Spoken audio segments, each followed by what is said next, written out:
আসসালামু আলাইকুম, সবাইকে স্বাগতম জানাচ্ছি কুকিং রেসিপিজ উইথ লুনার চ্যানেলে। আজকে আমি বাটার স্কচ মিল্ক পুডিং তৈরি করে দেখাবো। আমি চুলায় একটি হাঁড়ি বসিয়ে এখানে 1 লিটার তরল দুধ নিয়েছি।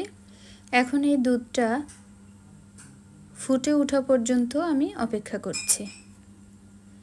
চুলার আঁচটা হাই হিটে রেখে আমি এই দুধটা জাল করে নেব। আমি এখানে 1 লিটার দুধ জাল করে হাফ লিটার করে নেব। আর এভাবে নেড়ে চেড়ে এই দুধটা জাল করে নিতে হবে।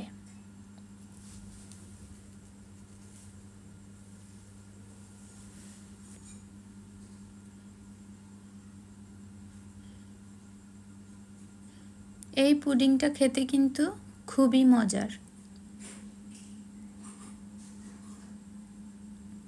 আমি এভাবে জাল করে নিচ্ছি।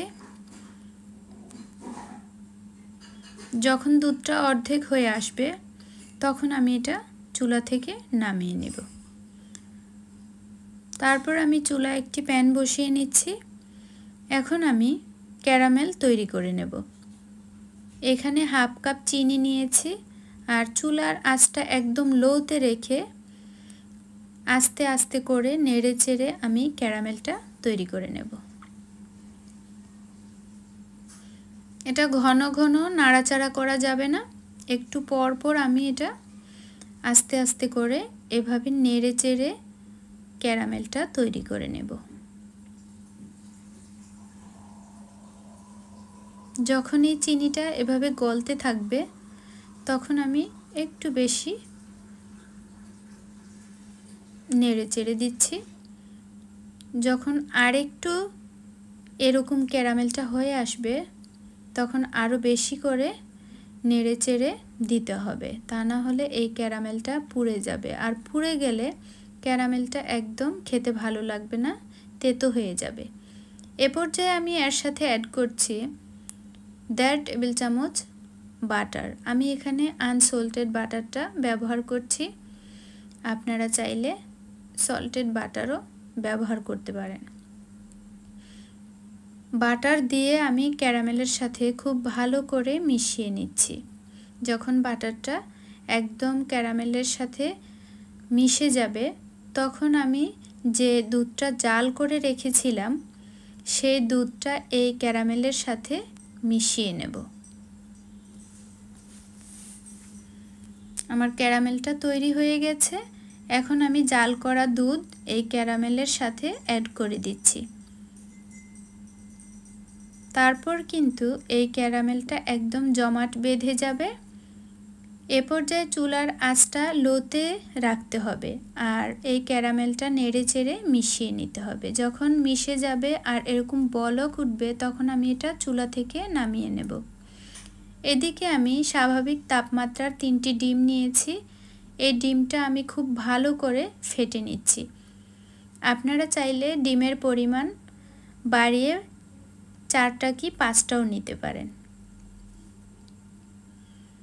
এখন আমি এই ডিম আর যে দুধের মিশ্রণটা আছে সবটা আমি একসাথে মিশিয়ে নিচ্ছি।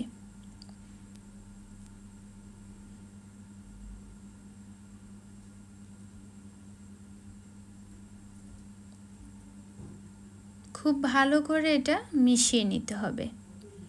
এখন আমি একটি হ্যান্ড বিটারের সাহায্যে এটা খুব ভালো করে মিশিয়ে নিচ্ছি। তারপর এখানে একটি মোল্ড নিয়েছি।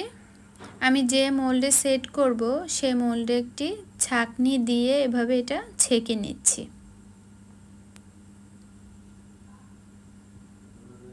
যাতে করে ডিমের যে অংশটা থাকবে সেটা আমি ফেলে দিতে পারি।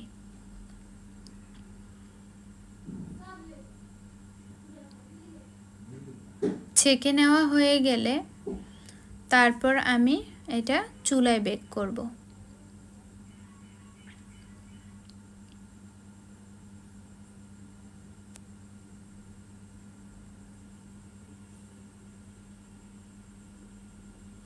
আশা করি আমার এই রেসিপি ভালো লাগবে। যদি ভালো লাগে প্লিজ লাইক দিবেন এবং সাবস্ক্রাইব করবেন।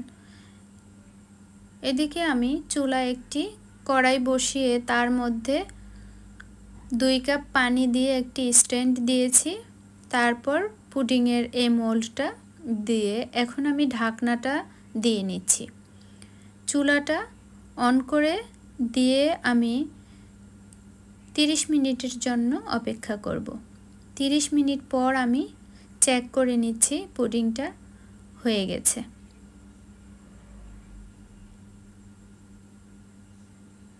এখন আমি এই পুডিংটা চুলা থেকে নামিয়ে স্বাভাবিক তাপমাত্রায় রেখে ঠান্ডা করে নেব।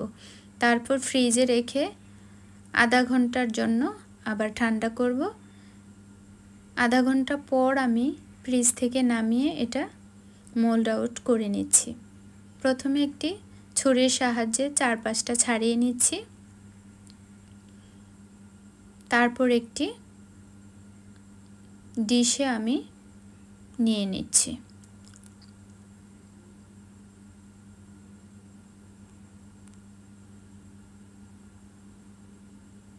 এই পুডিংটা আর সব পুডিংয়ের চেয়ে সত্যি অসাধারণ মজা।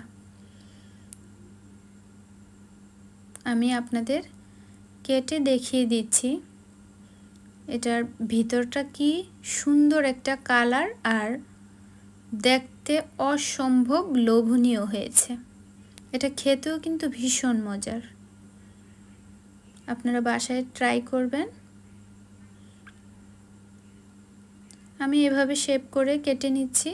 আপনারা চাইলে যে যার যার মতো করে কেটে নিতে পারেন।